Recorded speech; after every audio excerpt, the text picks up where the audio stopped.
Let me start with a hard truth. Your job doesn't care about you the way you care about it. You might give everything to your work. You might stay late, skip lunch, sacrifice weekends, and put your employer's needs above your own.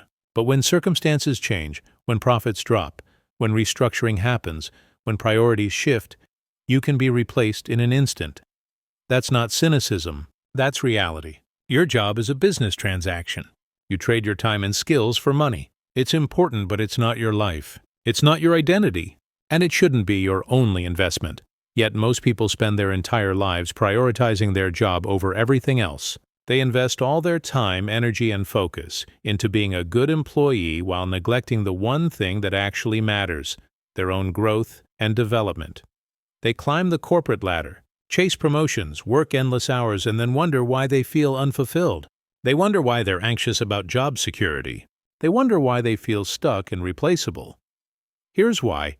They've built their entire life around something they don't control. They've made their job their primary focus while treating their personal growth as secondary. And that's backwards. Your job is temporary. Even if you work somewhere for 30 years, eventually you'll leave.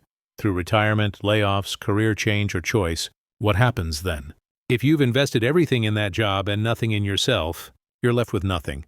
But if you've been investing in your personal growth all along, building skills, expanding knowledge, developing yourself, then you have something that can never be taken away. You have capabilities that transfer anywhere. You have options. Think about it this way. Your job is renting you. They're renting your time, your skills, your energy. When the rental agreement ends, they move on. But you're permanent. You're the asset that matters. So the question becomes, are you investing in the asset, yourself, or just in the rental agreement, your job? Most people do the opposite of what makes sense. They invest everything in their job, the thing they don't own and can't control, while neglecting themselves, the thing they do own and can control. This audiobook is about reversing that. It's about making personal growth your priority and treating your job as what it actually is, a means to support that growth, not an end in itself. We're going to explore 10 essential principles. Understanding that you are your greatest asset. Developing skills beyond your job description. Investing in continuous learning. Building financial independence. Creating multiple income streams. Cultivating your health and energy. Developing a growth mindset. Building meaningful relationships outside work. Creating your own opportunities. And planning your evolution. These aren't abstract concepts. These are practical strategies for building a life that doesn't depend entirely on a job that could disappear tomorrow. But I need you to understand something important. This isn't about being a bad employee. You can prioritize personal growth and still be excellent at your job. In fact, you'll probably be better at your job when it's not your entire life. This is about balance. It's about perspective. It's about recognizing that your value as a human being isn't determined by your job title, your salary, or your employer's opinion of you. You are more than your job. You have potential beyond your current role. You have capabilities you haven't developed yet. You have opportunities you haven't discovered yet. But none of that happens automatically. It happens when you consciously decide to invest in yourself as much as, or more than, you invest in your career. Here's a question. If you lost your job tomorrow, what would you have? What skills? What knowledge? What capabilities? What options? If the answer is not much, then you've been prioritizing the wrong thing. You've been building someone else's company while neglecting to build yourself. It's time to change that, because here's what I know. The people who thrive in the modern world aren't those who are most loyal to their employers. They're those who are most invested in their own growth. They're those who build themselves into such valuable, capable, skilled individuals that opportunities naturally come to them. They're not worried about job security because they have self-security. They know that wherever they go, they bring value. They know they can adapt, learn, and create opportunities. That's what this audiobook will help you build. Not job security. That's an illusion anyway. Self-security. The confidence that comes from knowing you're continuously growing and developing. Your job is important. It pays your bills. It might even be fulfilling, but it's not your life's purpose. Your purpose is to grow, develop, and become the person you're capable of being. Your job should serve that purpose, not replace it. So let's begin this journey together. Let's explore what it means to truly prioritize personal growth over your job. Because when you invest in yourself, everything changes. Your value increases, your options expand, your confidence grows. Your future becomes something you create rather than something that happens to you. Prioritize personal growth over your job, not because your job doesn't matter, but because you matter more. Let's build a better you. Everything else follows from that. Chapter 1. You are your greatest asset. Companies invest in equipment, technology, and infrastructure because these assets generate returns. Yet most employees never think of themselves as assets worth investing in. You are an asset. You're not just a worker. You're a collection of skills, knowledge, experiences, and capabilities that create value. And like any asset, you either appreciate or depreciate based on whether you're investing in maintenance and growth. Here's the problem. When you prioritize your job over personal growth, you're letting your most valuable asset, yourself, depreciate. You're becoming more specialized in one narrow role while the world changes around you. Think about it. If you spend 10 years doing the exact same job, learning nothing new, developing no new skills, you're actually becoming less valuable. Your knowledge becomes outdated. Your skills become obsolete.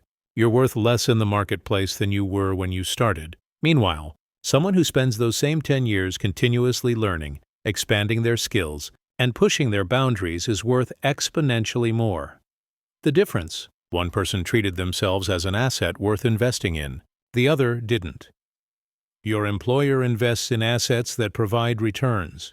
They upgrade software, they buy new equipment, they invest in systems, but they're not obligated to invest in your growth beyond what benefits them immediately. That's your job. You must invest in yourself.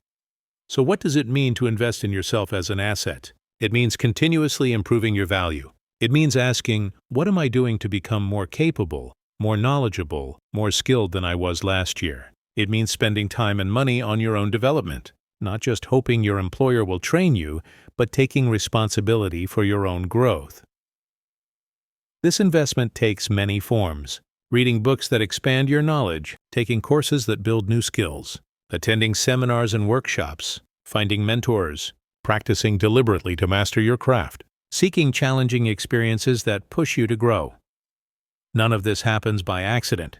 It happens when you consciously decide that you're worth investing in. Here's a powerful mindset shift. Think of yourself as a business. You are You, Inc. Your job is just one client of your business. A significant client, sure, but still just one client. As the CEO of You, Inc., your job is to make sure your business, meaning you, is constantly improving its capabilities and value. You need to ensure that if you lost your biggest client, your job, you'd still have a viable business. This means developing skills that aren't job-specific, learning things that make you valuable across multiple contexts, building capabilities that no one can take away. Your job gives you a paycheck, but you should be using part of that paycheck to invest back into your primary asset, yourself.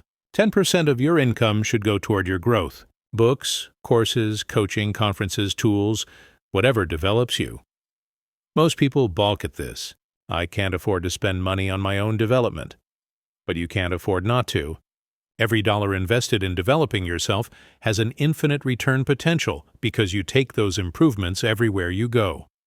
Let me give you an example. Sarah worked in marketing.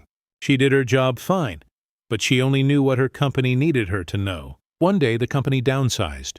Sarah was let go. She panicked because all her skills were specific to that job.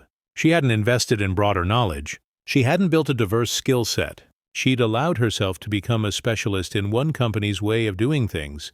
It took her 8 months to find another job, and she had to accept a lower salary because she couldn't demonstrate value beyond her previous narrow role. Compare that to Jason, who also worked in marketing. But Jason invested in himself. He took online courses in data analysis, learned design software, studied copywriting, read constantly, attended industry conferences, and built relationships with people across the field. When his company downsized, Jason was offered positions at 3 different companies within 2 weeks. Why? Because he'd made himself valuable. He had diverse skills. He could demonstrate capabilities beyond one narrow role. The difference? Jason treated himself as an asset worth investing in. Sarah didn't. Here's another way to think about it. Your earning potential is directly tied to your value in the marketplace. And your value in the marketplace is determined by your skills, knowledge, and capabilities. When you invest in developing these, you increase your earning potential. When you neglect them, you cap your potential at whatever your current job pays. Which path makes more sense? Your job will invest in you only to the extent that it benefits them, but you should invest in yourself to the extent that it benefits you for your entire life. This means sometimes learning things that have no immediate application to your current role, learning skills that might not pay off for years, developing capabilities that expand your options even if they don't help with your current job. That's what it means to prioritize personal growth over your job. Your job is one chapter in your life story, but you are the whole book. Invest accordingly. Here's your challenge. This month, invest something in your own development. Take a course, buy books, hire a coach, attend a workshop. Do something that improves you as an asset, not because your job requires it, because you're worth it, because you're your greatest asset, and assets that aren't maintained and improved decline in value. You are you, Inc. Act like the CEO of your own development. Invest in your asset. Watch how everything else improves as a result. Chapter 2. Develop skills beyond your job description. Your job description is a list of what your employer needs from you right now. It's not a list of what you should be capable of. Yet most people limit their development to exactly what their job requires. They learn what they need to know to perform their current role, and that's it. They stay safely within the boundaries of their job description. This is a massive mistake, because your job description is designed to benefit your employer, not to maximize your potential or secure your future. When you only develop skills required by your job, you become entirely dependent on that job. You're trapped. You can't easily switch careers. You can't adapt to industry changes. You can't seize new opportunities. You've built a skill set that only has value in one specific context. And when that context changes, and it will, you're stuck. The solution is to deliberately develop skills beyond your job description, build capabilities that increase your value across multiple contexts. These fall into several categories. Let's explore them. First, foundational skills that are valuable everywhere. Communication, the ability to write clearly and speak persuasively. Critical thinking, the ability to analyze information and solve problems. Emotional intelligence, the ability to understand and work with people. Financial literacy, understanding how money and business work. These skills enhance whatever you do, regardless of industry or role. They make you more valuable in any context. Second, adjacent skills that complement your primary expertise. If you're in marketing, learn data analysis. If you're in sales, learn product development. If you're in operations, learn strategy. Adjacent skills make you more versatile. Instead of just being a marketer, you're a marketer who understands data. That's more valuable. Instead of just being a salesperson, you're a salesperson who understands products deeply. That's rare. Third, future-oriented skills that position you for where industries are going, not just where they are now. Artificial intelligence, automation, data science, digital marketing, these are shaping the future of work. You don't need to become an expert in everything new, but you should understand the basics of technologies and trends that will impact your field. Being ahead of the curve means opportunities come to you. Being behind means you're constantly playing catch-up. Fourth, creative skills that differentiate you. In a world of increasing automation, creativity becomes more valuable. Writing, design, storytelling, innovation, these are distinctly human capabilities. Developing these makes you irreplaceable in ways that technical skills alone don't. Fifth, entrepreneurial skills even if you never start a business. Understanding how to spot opportunities, create value, manage projects, and think strategically makes you valuable as an employee and prepares you for potential independence. Now, here's how to actually develop these skills. Set aside dedicated learning time. Not just when you feel like it or when you have extra time. Schedule it. 2 to 3 hours weekly minimum dedicated to learning something new. Treat this time as non-negotiable. It's an investment in your future. Use multiple learning methods. Read books and articles. Take online courses. Watch tutorials. Find mentors. Practice hands-on. Teach others what you're learning. Different methods reinforce each other. Reading gives you concepts. Practice gives you capability. Teaching forces you to truly understand. Work on real projects, not just theory. Don't just learn about data analysis, analyze actual data. Don't just read about writing, write actual pieces. Application cements learning in a way that passive consumption never does. Seek feedback. Find people who are skilled in what you're learning and ask them to critique your work. Feedback accelerates improvement dramatically. Be consistent. Daily small efforts beat occasional marathons. 30 minutes every day builds skills faster than binging for 6 hours once a month. Track your learning. Keep a list of skills you've developed, notebooks you've read, courses you've completed, projects you've done. This isn't just motivating, it's evidence of your growth. Here's what happens when you develop skills beyond your job description. Your value in the marketplace increases. You're not just qualified for one narrow role, you're qualified for many. Your confidence grows. You know you have options. You're not desperate to keep one specific job because you have capabilities that translate elsewhere. Opportunities appear. When you have diverse skills, people notice. Projects find you. Promotions happen. New career paths open up. You become anti-fragile. When change happens, and it always does, you can adapt. You're not rigidly specialized in one dying skill set. Let me address a concern. I don't have time to learn new things. I'm too busy with my job. That's exactly the trap. Your job keeps you so busy that you have no time to develop beyond it, which means you stay dependent on it, which means you have to stay busy with it. You must break this cycle. You must carve out time for your own development even when you're busy, especially when you're busy. Because if you don't, 5 years from now you'll be in the exact same position, still too busy to grow, still trapped. 2 to 3 hours weekly. That's all it takes to continuously develop new skills. That's less than 2% of your waking hours. You can find that time if you prioritize it. Remember, your job will take as much as you give it. If you give it 100% of your time and energy, it will use 100%. You must deliberately reserve time for your own growth. Here's your action step. Identify 3 skills you want to develop in the next 6 months. Make them specific. Not be better at marketing, but learn SQL for data analysis. Then create a learning plan. What resources will you use? When will you practice? How will you measure progress? Then execute.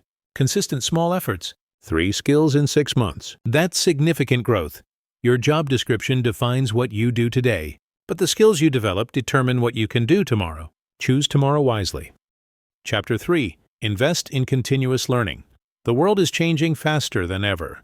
Technology evolves. Industries transform. Skills become obsolete. If you're not continuously learning, you're falling behind. Yet most people stop learning when they finish school. They get a job, learn what's required for that role, and then coast. They treat education as something you complete, not something you continue. This worked 50 years ago. You could learn a trade, practice it for 40 years, and retire. The fundamentals didn't change much. That world is gone. Now, if you're not learning continuously, you're becoming irrelevant. Your knowledge becomes outdated. Your skills become obsolete. You're left behind by people who kept learning. Continuous learning isn't optional anymore. It's essential. But what does continuous learning actually mean? It's not just taking a random course here and there when you feel motivated. It's a systematic, ongoing commitment to expanding your knowledge and capabilities. Here's how to build a continuous learning practice. First, embrace the identity of a learner. Don't think of yourself as someone who occasionally learns things. Think of yourself as a learner, someone for whom learning is a core part of who you are. This identity shift matters because it changes your behavior. When learning is part of your identity, you naturally seek it out. You ask questions, you read, you experiment, you're curious. Second, create a learning system, not just goals. Don't just say, I want to learn Python this year. Create a system. I code for 30 minutes every morning. Systems beat goals because systems are sustainable. You can maintain a system indefinitely. Goals end. And then what? Third, read voraciously. Reading is the highest leverage learning activity. For $20 in a few hours, you gain insights that took someone decades to acquire. Aim for 1 book per week. That's 52 books per year. That's more than most people read in a decade. Do that consistently, and you'll know more than 99% of people in your field.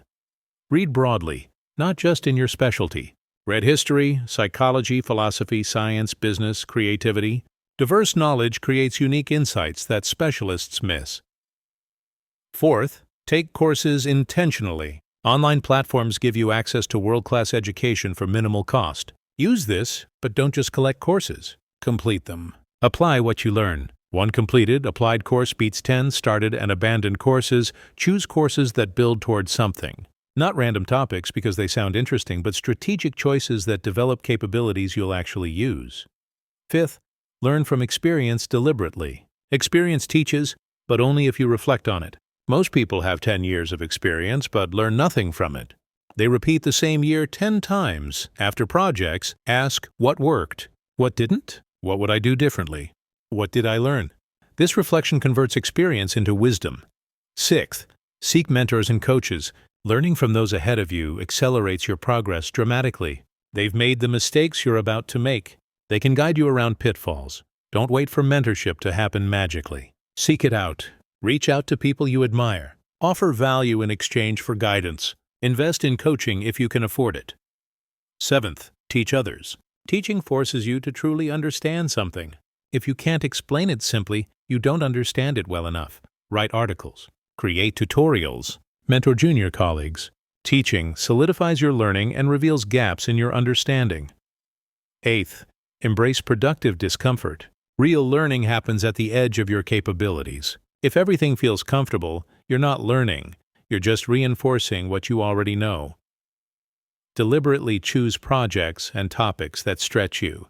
That initial confusion and struggle is where growth happens. Now, let's address common obstacles to continuous learning. I don't have time.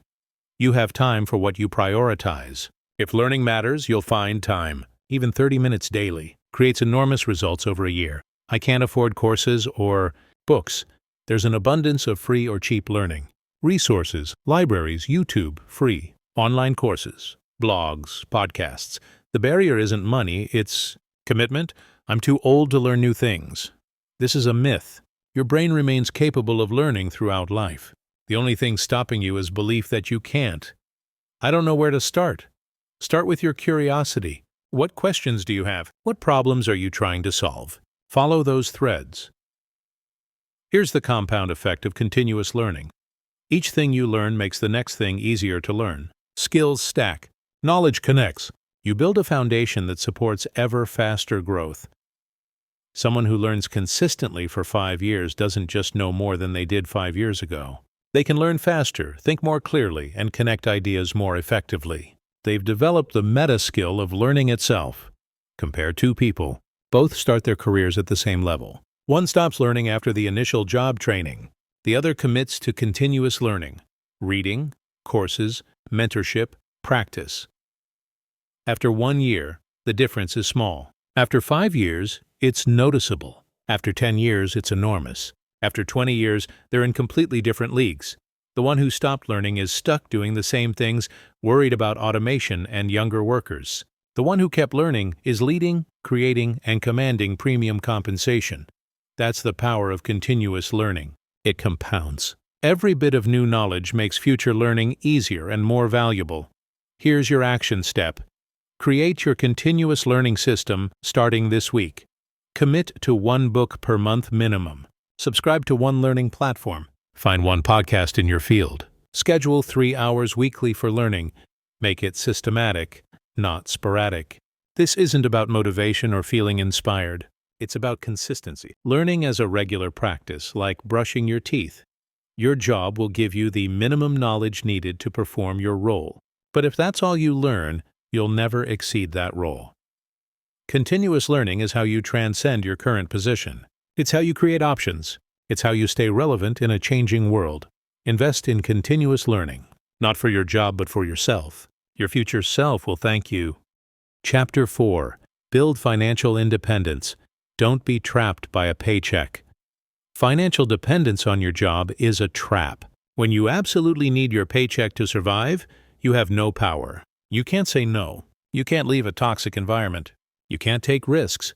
You're stuck. This is why so many people stay in jobs they hate, tolerate mistreatment, and sacrifice their well-being. They're financially trapped. One missed paycheck and their life falls apart. But here's the truth. This trap is largely self-created. Most people aren't trapped by circumstance. They're trapped by spending. They've built a lifestyle that requires every penny they earn.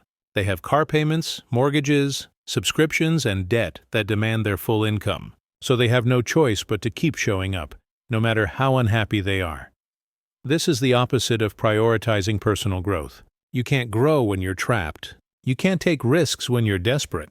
You can't invest in yourself when every dollar is already spent. Building financial independence is essential to prioritizing personal growth. Not because money is the goal, but because financial security gives you options, and options give you power. So how do you build financial independence while working a job? First, live below your means. This is fundamental. If you spend everything you earn, you'll be forever dependent on your job. The goal is to create a gap between what you earn and what you spend. That gap is your freedom. The bigger the gap, the more options you have. This doesn't mean living miserably. It means being intentional about spending. It means not upgrading your lifestyle every time you get a raise. It means distinguishing between needs and wants. Most people do the opposite. They get a raise and immediately increase their spending. Bigger apartment, nicer car, more expensive habits. Their income goes up, but their lifestyle goes up too, so they're still broke. This is called lifestyle inflation, and it's the enemy of financial independence. Instead, when your income increases, keep your lifestyle the same. Direct that extra money toward building independence, savings, investments, debt reduction. Second, build an emergency fund. This is money set aside specifically for unexpected expenses or loss of income. The minimum is 3 months of expenses. 6 months is better. A year is ideal. This money sits in a savings account, not invested, just available. It's your buffer against disaster. With an emergency fund, losing your job is an inconvenience, not a catastrophe. You have time to find something good instead of desperately taking the first offer. You can negotiate from strength instead of desperation. Without an emergency fund, you're one crisis away from financial collapse. And when you're that vulnerable, you can't prioritize growth. You're just surviving. Third, eliminate debt aggressively. Debt is financial slavery. Every dollar you owe is a claim on your future income. High-interest debt, credit cards, personal loans, is especially destructive. Make debt elimination a priority, not the minimum payments. Aggressive elimination, cut expenses elsewhere and throw everything at debt. Once you're debt-free, you'll be amazed at how much easier life becomes. That money that was going to interest can now go toward building your future. Fourth, save and invest consistently. Saving means setting aside money. Investing means putting that money to work, earning returns. Aim to save and invest at least 20% of your income, more if possible. This money builds your financial foundation and eventually creates passive income. Start with retirement accounts if available. 401ks, IRAs, these often have tax advantages and employer matching. Then move to regular investment accounts.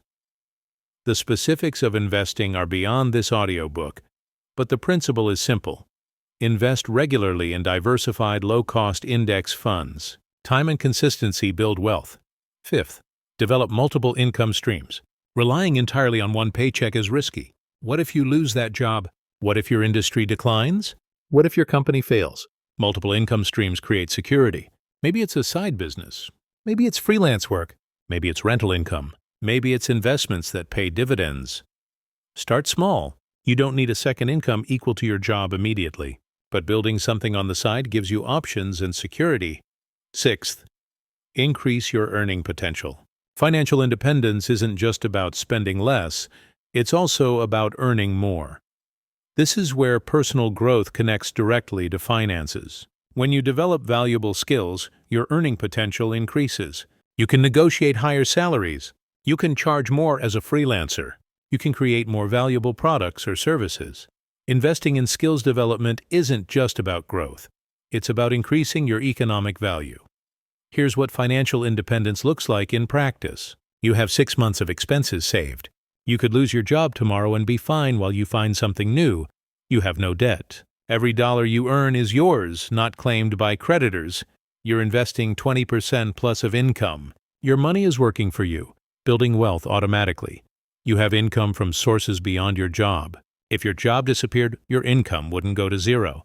This gives you power. Not power over others, but power over your own life. You can say no to unreasonable demands. You can leave toxic environments. You can take career risks that might have big payoffs. You can invest time in learning and growth without panicking about short-term income.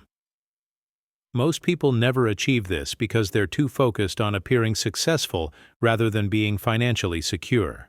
They want the nice car, the big house, the impressive lifestyle. But here's the irony.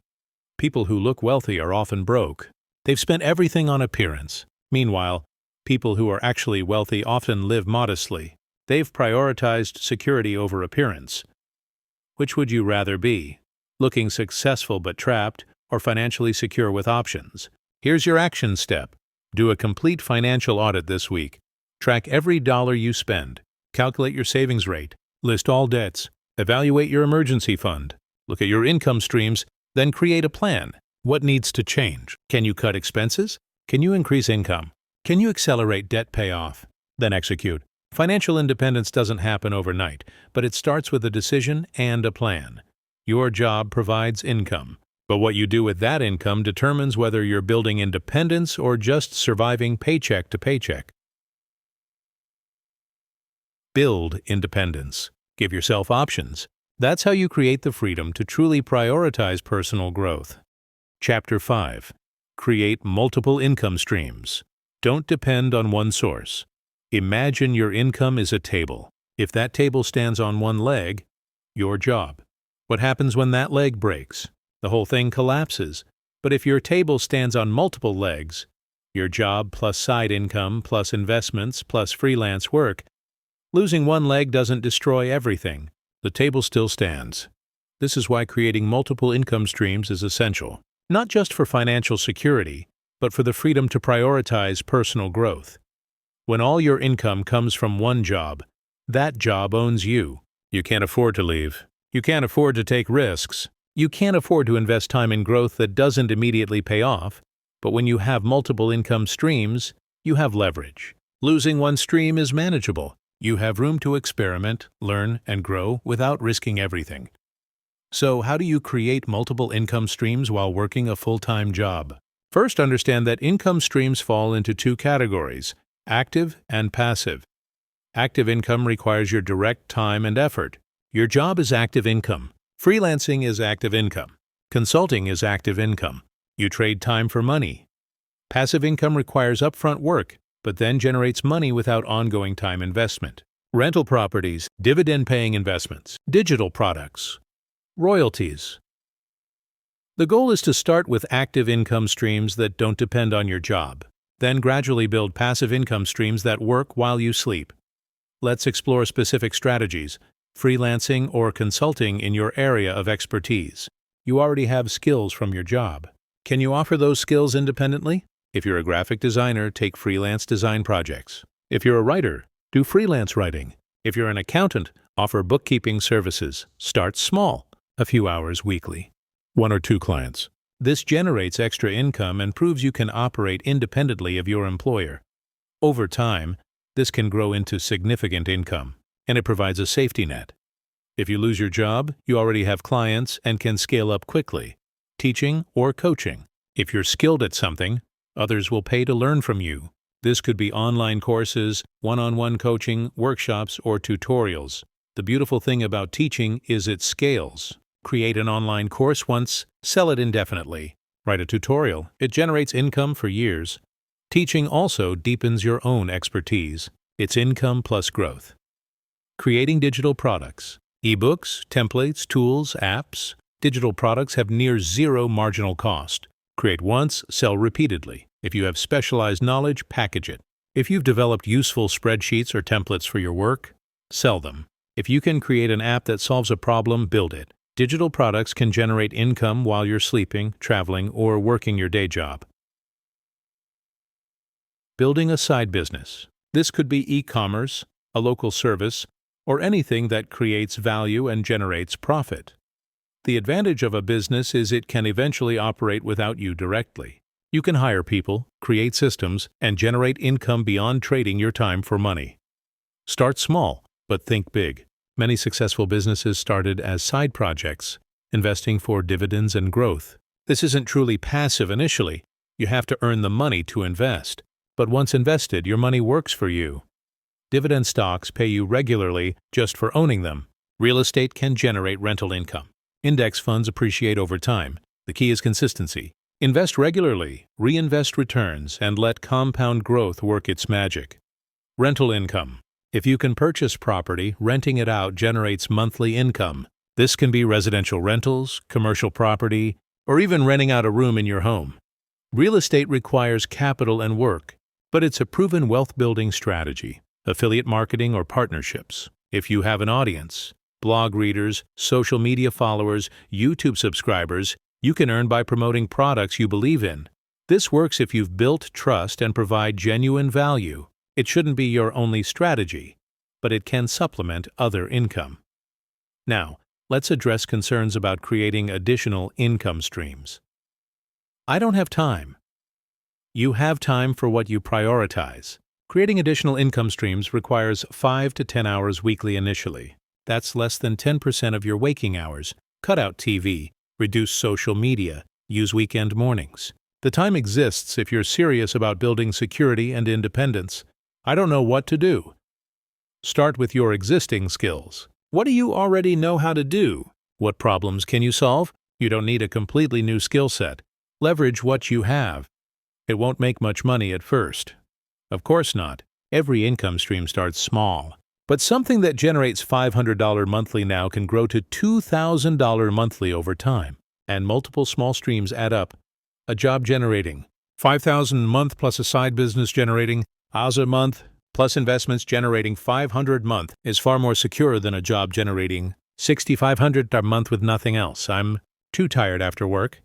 This is real, but it's also a choice. Are you too tired to watch TV? Too tired for social media? Too tired for hobbies? You have energy for what matters to you. If building security and independence matters, you'll find the energy. Here's what happens when you build multiple income streams. Your financial security increases. You're not dependent on one source that could disappear. Your confidence grows. You know you have options. You've proven you can generate income independently. Your negotiating power improves. When your job isn't your only income, you can negotiate from strength, not desperation. You create options for career changes. Want to go back to school? Start your own business? Take a lower paying but more fulfilling job? Multiple income streams make these possible. You accelerate financial independence. Extra income can pay off debt faster, build savings quicker, and fund investments larger. Let me be clear. This isn't about working 80 hours a week forever. It's about strategic effort now to build income sources that create security and options. As your additional streams grow, you can reduce time in your job. You might go part-time. You might transition to your business full-time. You might retire earlier. But none of this is possible if 100% of your income comes from one employer. Here's your action step. Identify one additional income stream to develop in the next 3 months. Choose something that leverages existing skills or interests. Create a simple plan. Allocate 5-10 hours weekly to building it, then execute. Don't wait for perfect conditions. Don't overthink it. Start small, learn as you go, adjust based on results. 3 months from now, you'll either have a new income stream or you'll have excuses. Choose wisely. Your job is one income stream. Build others. That's how you create real security and the freedom to prioritize personal growth without financial fear.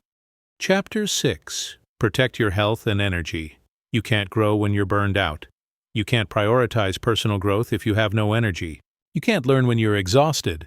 You can't develop skills when you're burned out. You can't seize opportunities when you're sick. Yet most people sacrifice their health and energy for their jobs. They work long hours, skip meals, sacrifice sleep, neglect exercise, and accumulate stress. Then they wonder why they feel stuck and can't make progress in other areas of life. Here's the reality. Your health and energy are prerequisites for everything else. Without them, all your ambitions mean nothing. You could have the best skills, the most opportunities, and unlimited potential. But if you're too exhausted or sick to act on any of it, what's the point? Protecting your health and energy isn't selfish, it's strategic. It's recognizing that you're the engine that drives everything else in your life. If the engine breaks down, nothing else matters. So how do you protect your health and energy while working a demanding job? First, establish non-negotiable boundaries around sleep. Sleep is foundational. When you're sleep-deprived, everything suffers. Your thinking is impaired. Your emotional regulation breaks down. Your immune system weakens. Your motivation disappears, yet people routinely sacrifice sleep for work. They stay up late finishing projects. They wake up early for meetings. They wear sleep deprivation as a badge of honor. This is insane. You're not more productive when sleep deprived. You're impaired. Those extra hours awake produce lower quality work that takes longer to complete. Commit to 7 to 9 hours of sleep nightly. Non-negotiable. If work asks you to sacrifice sleep, the answer is no. If that's not acceptable to your employer, find a different employer. Your health is more important than any job. Second, prioritize nutrition. Food is fuel. What you eat directly impacts your energy, focus, and performance. Eating processed, high-sugar foods creates energy crashes. Skipping meals depletes you. Relying on caffeine masks fatigue without addressing it. Eat regular balanced meals. Focus on protein, healthy fats, and complex carbohydrates. Stay hydrated. Pack healthy snacks. This seems basic, but most people don't do it consistently. They grab whatever's convenient, eat at their desk while working, or skip meals entirely. Your body deserves better. Feed it properly, and it will serve you better. Third, exercise regularly. Exercise isn't just about fitness, it's about energy management. Regular exercise actually increases your energy levels, improves your mood, and enhances cognitive function. You don't need hours in the gym. 30 minutes of movement daily makes an enormous difference. Walk, run, lift weights, do yoga, whatever you'll actually do consistently. The benefits extend beyond physical health. Exercise reduces stress, improves sleep, boosts confidence, and creates mental clarity. It's one of the highest leverage activities you can do. I don't have time isn't an excuse. You have time for what you prioritize. If exercise is important, and it should be, you'll make time. Fourth, manage stress actively. Stress is inevitable, but chronic unmanaged stress destroys your health and capacity for growth. Develop stress management practices. Meditation, breathing exercises, journaling, therapy, time in nature. Find what works for you. Don't let stress accumulate until you break. Address it proactively. Take breaks. Disconnect from work. Do things you enjoy. Spend time with people who energize you. Your job will create stress. That's normal. But it's your responsibility to manage that stress, not to just endure it until you burn out. Fifth, set boundaries between work and life.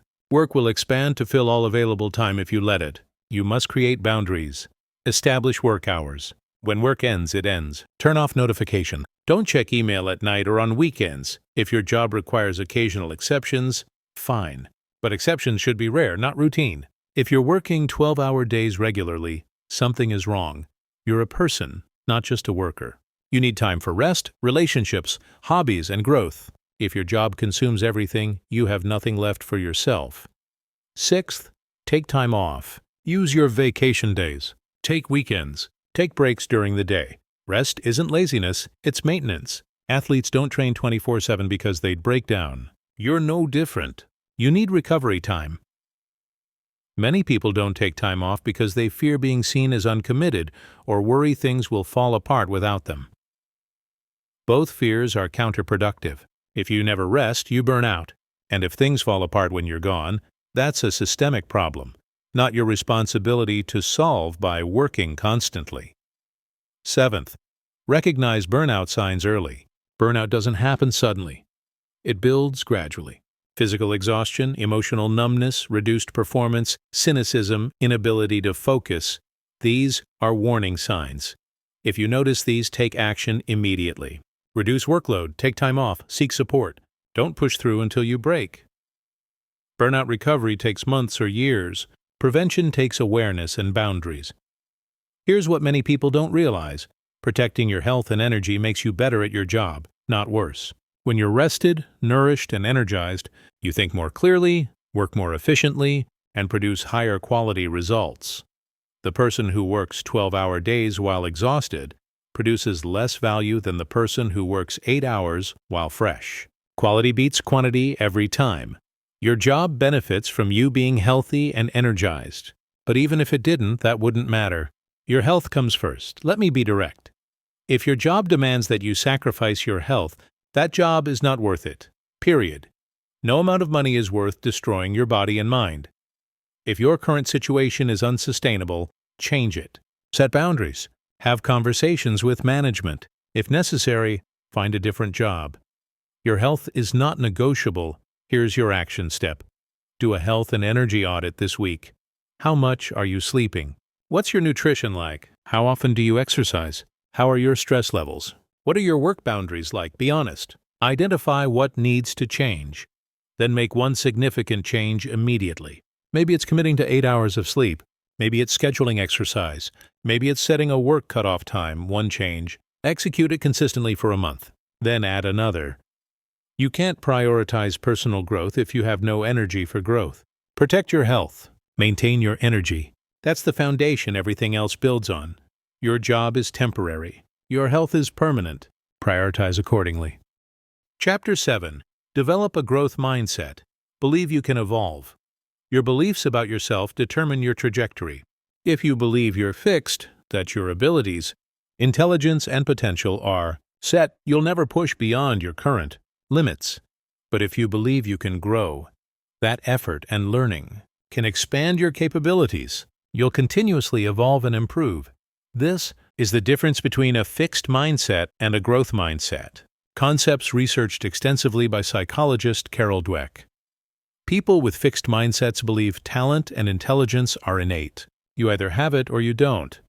This leads to avoiding challenges, giving up easily, and feeling threatened by others' success. People with growth mindsets believe abilities can be developed through effort and learning. This leads to embracing challenges, persisting through difficulties, and being inspired by others' success. The mindset you adopt profoundly impacts your ability to prioritize personal growth over your job. Here's why. If you believe you're fixed, your job becomes your identity. You're a marketing manager, or an accountant, or a teacher. That's what you are, not just what you do. When your job is your identity, losing it feels like losing yourself. Changing careers feels impossible. Developing new skills feels pointless. You're stuck. But with a growth mindset, your job is just your current role. You're a person who happens to be doing marketing right now. You could learn other things. You could evolve. You could become something different. This flexibility is essential for prioritizing personal growth, because growth requires trying new things, accepting that you'll be bad at them initially, and persisting until you improve. If you believe you're either talented or not, you'll never start learning something new. Why bother if you don't have natural talent? But if you believe skills can be developed, you'll eagerly tackle new challenges. You won't be discouraged by initial difficulty because you know that's part of the process. So how do you develop a growth mindset?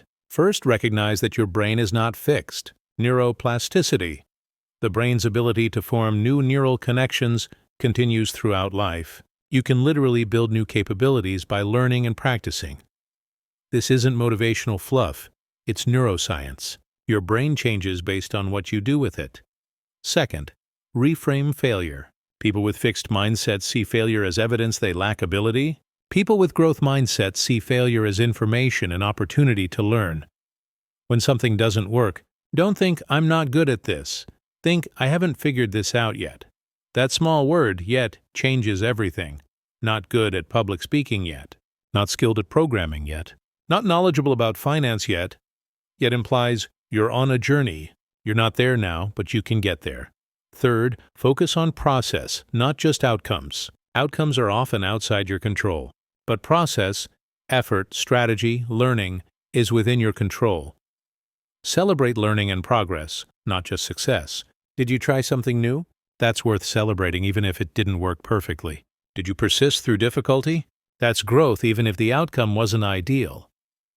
Fourth, embrace challenges. People with fixed mindsets avoid challenges because failure would reveal their limitations.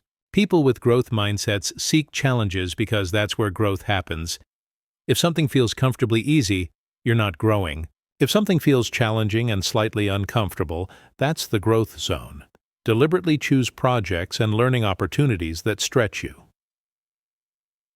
Fifth, value effort. Fixed mindset people believe effort is for people who lack talent. They think, "If I were really good at this, it would be easy."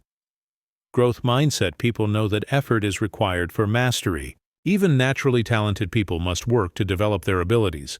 Don't dismiss your effort as evidence you're not good enough. Embrace it as evidence you're growing.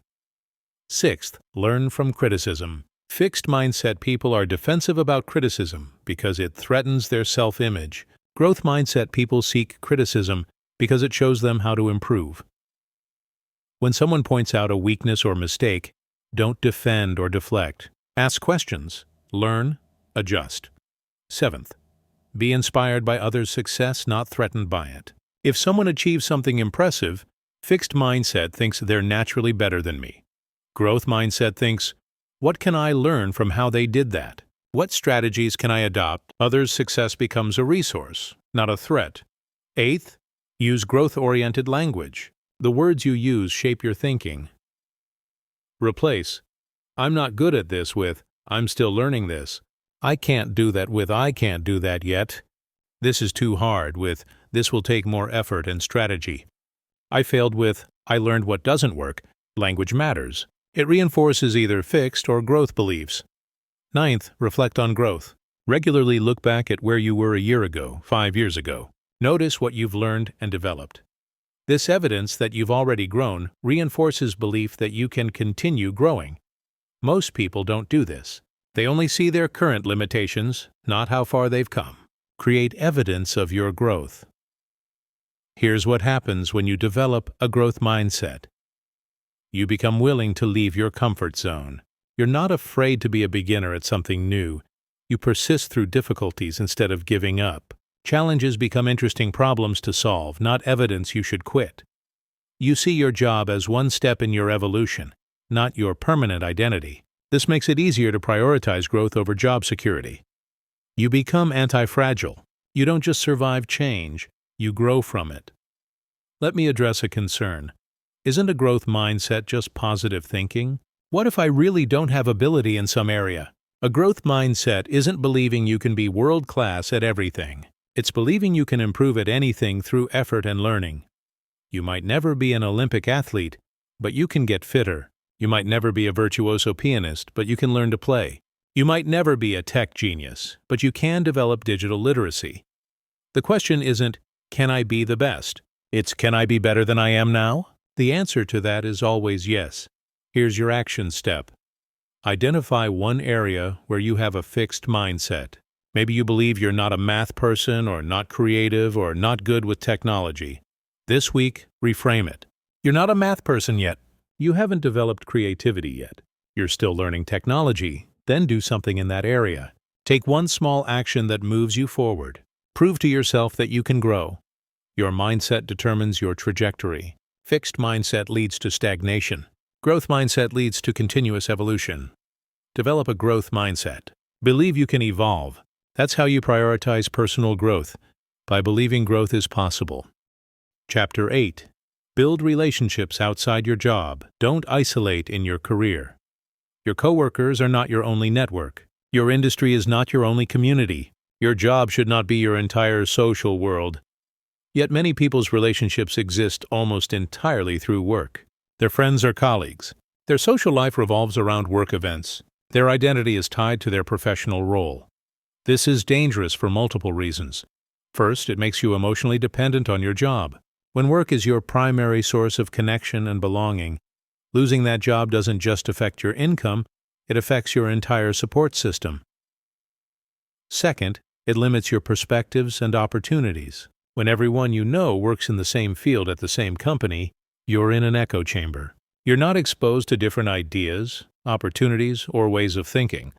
Third, it makes career transitions harder. If all your relationships are professional and industry-specific, shifting careers means losing your network. That's a huge barrier to change. Building relationships outside your job is essential for prioritizing personal growth. These relationships provide perspective, support, opportunities, and a life beyond your career. So how do you build meaningful relationships outside work? First, invest in existing personal relationships. Friends from before your career, family, people you've met through hobbies or interests. These relationships often deteriorate because we're too busy with work. We neglect them because they're not professionally useful. This is short-sighted. These relationships provide support and connection that isn't contingent on your career success. They know you as a person, not just as your job title. Make time for them. Schedule regular connection. Be present when you're together. Don't let these relationships atrophy because work consumes everything. Second, pursue interest unrelated to work. Join a sports league, take an art class, volunteer, join a book club, pursue hobbies. These activities connect you with people who share your interests, but not your profession. These relationships are based on who you are, not what you do for work. This diversity is valuable. You're exposed to different perspectives. You have conversations that aren't about work. You're reminded that you're more than your career. Third, attend community events and gatherings. Local events, meetups, community organizations, these create opportunities to meet people outside professional contexts. The relationships formed here are often stronger because they're not transactional. You're not networking for professional gain, you're just connecting as humans. Fourth, maintain relationships across different life stages. Don't just socialize with people at your career stage. Have relationships with people ahead of you professionally. They provide mentorship and perspective. Have relationships with people behind you. They keep you grounded and offer fresh perspectives. Have relationships with people on completely different paths. They expand your worldview. Age diversity, career diversity, life experience diversity, all of this enriches your life and understanding. Fifth, use technology wisely to maintain distant relationships.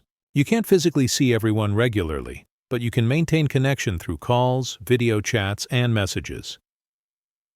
Don't let geography end relationships. Some of your most valuable connections might be people you rarely see in person. Sixth, be genuinely interested in others beyond what they can do for you professionally. Don't make every relationship transactional. Connect with people because you find them interesting, not because they can help your career. Ironically, these genuine, non-transactional relationships often end up providing the most valuable opportunities because they're based on real connection and trust. Seventh, create boundaries between work and personal life. Don't let work friends become your only friends. Don't let work events become your only social activities. It's fine to be friendly with coworkers, but cultivate a life outside work too.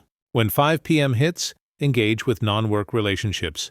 This boundary is healthy. It prevents burnout. It gives you perspective. It reminds you that work is one part of life, not all of life. Here's what happens when you build relationships outside work. You have support that isn't dependent on your job. If you lose your job, you still have your community. You gain diverse perspectives that spark creativity and insight. You're not trapped in one way of thinking. You have richer conversations. Not everything is about work, deadlines, and office politics. You're reminded of your identity beyond your career. You're a whole person with many facets, not just a job title. You discover opportunities you'd never encounter in your professional bubble. Different industries, different approaches, different possibilities. Let me address a concern. I barely have time for the relationships I have. How can I add more? This isn't about adding more superficial relationships. It's about ensuring the relationships you invest in include people outside your work context. You probably spend significant time on work relationships because you're at work. Redirect some of that energy to non-work relationships. Maybe you skip one happy hour with coworkers to have dinner with an old friend. Maybe you use lunch breaks differently. Maybe you protect weekend time for personal relationships instead of work networking. It's about balance and intentionality. Another concern. Making friends as an adult is hard. Yes, it requires more effort than when you were young and surrounded by potential friends in school. But it's absolutely possible. It requires going places, trying things, and being open. It requires persistence. Not every connection will become a deep friendship, but some will. The effort is worth it. These relationships enrich your life in ways that work relationships can't. Here's your action step. Identify 3 relationships outside work that matter to you, but that you've been neglecting. Reach out to each person this week. Set up a call, a coffee, or an activity. Reconnect. Invest in that relationship. Then, identify one new activity or community to engage with in the next month. Something unrelated to work. Something based on your interests. Go. Be open. Meet people. Build relationships that aren't about your career. Your job is temporary. These relationships can last a lifetime, but only if you invest in them. Build relationships outside your job. Create a life that doesn't depend entirely on your career. That's how you maintain perspective, support, and identity beyond work. Chapter 9. Take ownership of your career path. Create opportunities. Waiting for opportunities doesn't work. Hoping your employer will promote you, train you, or create the perfect path for you is naive. Your employer has its own priorities. Those priorities might align with your growth sometimes, but often they don't. The company will do what's best for the company, not what's best for your development.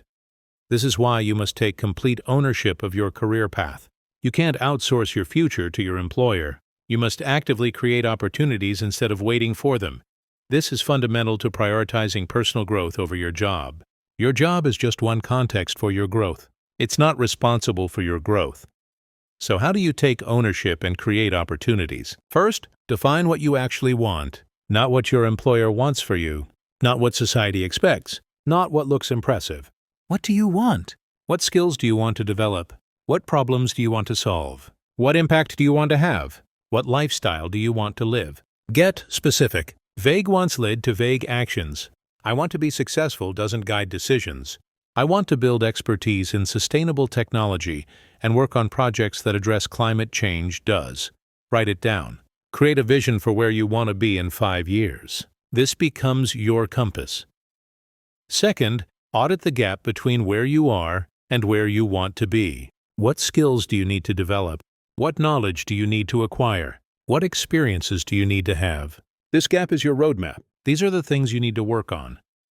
Third, create your own development plan. Don't wait for your company to provide one. Most company development plans are generic and designed to serve the company's needs, not yours. Create a specific plan. What will you learn this quarter? What skills will you develop? What projects will you seek out? What relationships will you build? Make it concrete with timelines and milestones. Then execute it, regardless of whether your company supports it. Fourth, seek out stretch assignments. Don't just do what's assigned to you. Volunteer for challenging projects. Ask to work on initiatives outside your normal responsibilities. Every organization has problems to solve and projects that need owners. If you proactively solve problems and deliver results, you create opportunities. Don't wait to be asked. Identify what needs doing and do it. This demonstrates initiative and builds capabilities. Fifth, build strategic relationships. Not networking for networking's sake, but genuine relationships with people who can teach you, challenge you, and create opportunities. Seek mentors who've done what you want to do. Find peers who push you to be better. Connect with people in areas you want to move into. These relationships often lead to opportunities that never get publicly advertised. Jobs, projects, collaborations, many of the best opportunities come through relationships. Sixth, create visible value. Make sure your contributions are known. Many people do excellent work, but no one knows about it. Document your achievements. Share your work appropriately. Speak up in meetings. Write articles or give presentations about what you've learned. This isn't bragging. It's making sure your value is recognized so opportunities come to you. Seventh, be willing to move. Sometimes the opportunity you need doesn't exist in your current company. Sometimes you've learned everything you can learn in your current role. Don't stay somewhere out of misplaced loyalty or fear. If you've outgrown a role or company, move. Seek opportunities elsewhere. Your career is a series of steps, not a commitment to one employer forever. Move when moving serves your growth. Eighth, create your own opportunities when necessary. Can't find the project you want? Propose it. Can't find the role you want? Create it. Can't find the company you want to work for? Start one. Entrepreneurship isn't for everyone, but taking initiative is. Don't wait for perfect opportunities. Create them. Ninth, invest in your professional brand.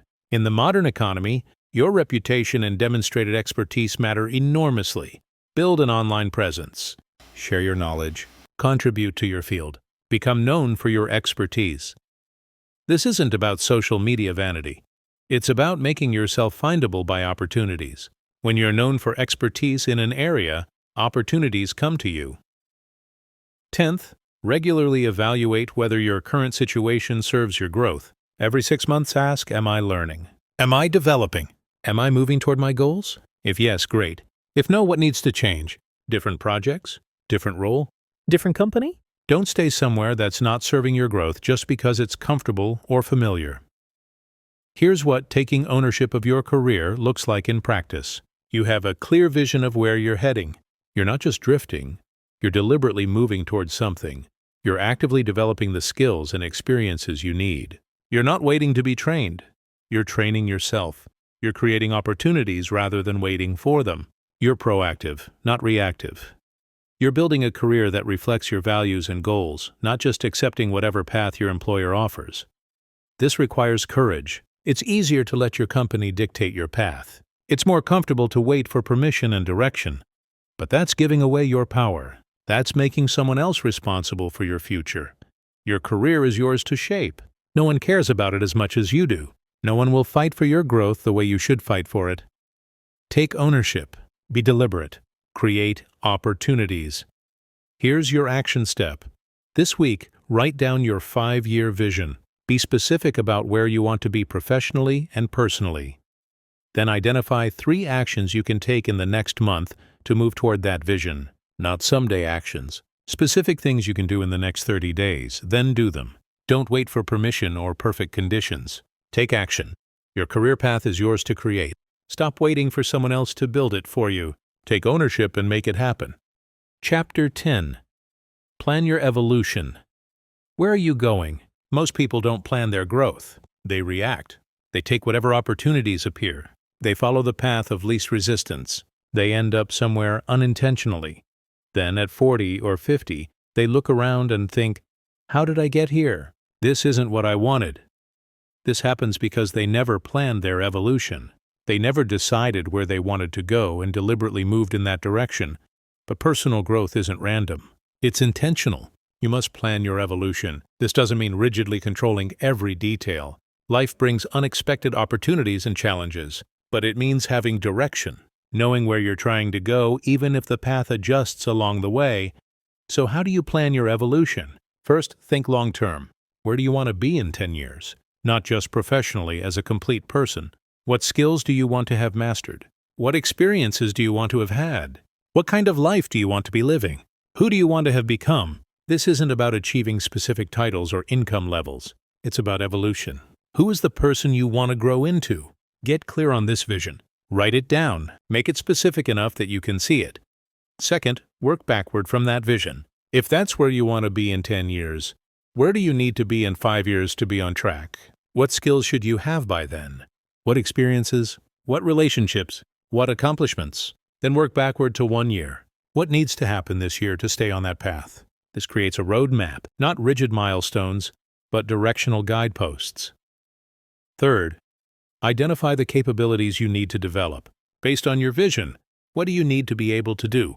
Maybe you need to master certain technical skills. Maybe you need to develop leadership abilities. Maybe you need to build business acumen. Maybe you need to become a better communicator. List these capabilities. These become your learning priorities. Fourth, create learning tracks for each capability. How will you develop each one? Maybe for technical skills, you'll take specific courses and do practice projects. Maybe for leadership, you'll seek roles where you lead teams and find leadership mentors. Maybe for communication, you'll join Toastmasters and write regularly. Each capability needs a deliberate development plan, not just hope that you'll somehow improve.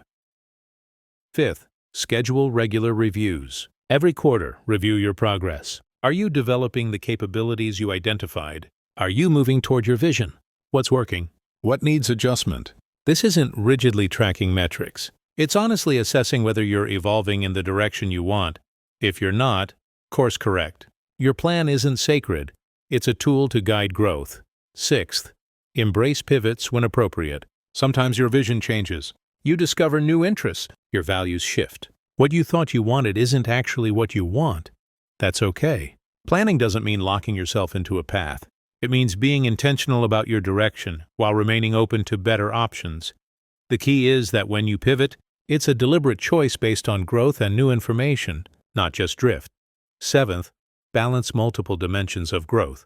Your evolution isn't just professional. You're also developing as a person, a partner, a parent, a friend, a member of your community. Plan growth across all areas that matter to you. What kind of parent do you want to become? What kind of partner? What kind of friend? Professional growth matters, but it's not everything. Plan your complete evolution as a human being. 8th, anticipate obstacles. What will try to derail your growth? Be honest.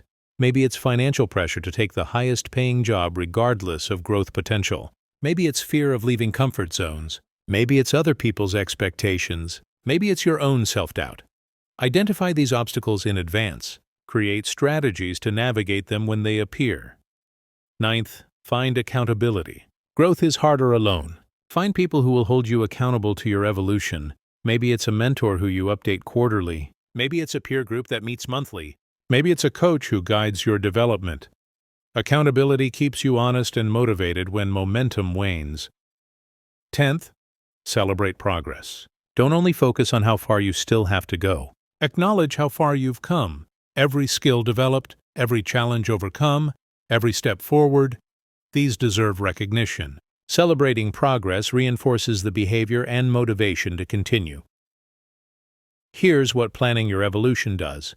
It gives your daily choices context. When you know where you're heading, you can evaluate whether today's choices move you toward or away from that vision. It creates intentionality. You're not just going through the motions. You're deliberately developing towards something. It builds confidence. When you see yourself progressing on a plan, you trust yourself more. You know you can evolve intentionally. It helps you say no to distractions. Opportunities that don't serve your evolution become easier to decline. Let me address a concern. I don't know exactly what I want 10 years from now. How can I plan? You don't need perfect clarity. You need direction. Even a rough vision.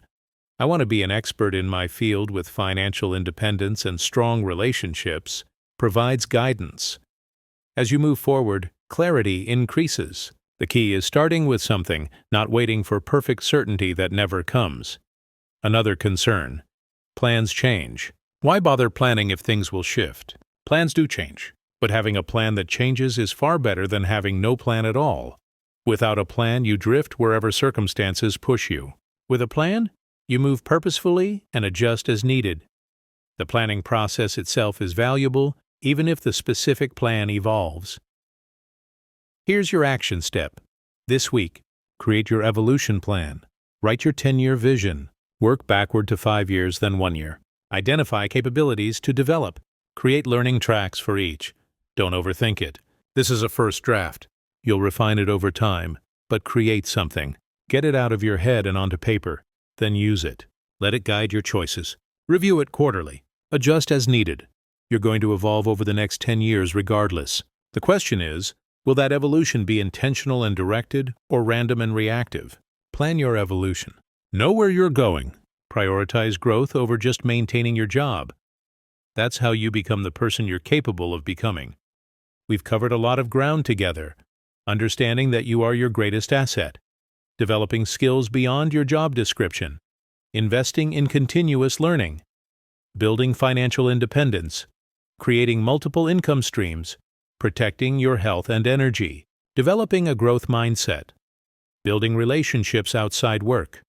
Taking ownership of your career path. Planning your evolution. These aren't just ideas to nod along with. They're principles to implement, strategies to execute, choices to make starting today. Because here's the fundamental truth we started with. Your job is temporary, but you are permanent. Your job will end. Whether through layoffs, retirement, career change, or choice, every job ends eventually. And when it does, what will you have? If you've spent your entire career prioritizing your job over your personal growth, you'll have nothing. Your skills will be outdated. Your identity will be shattered. Your options will be limited.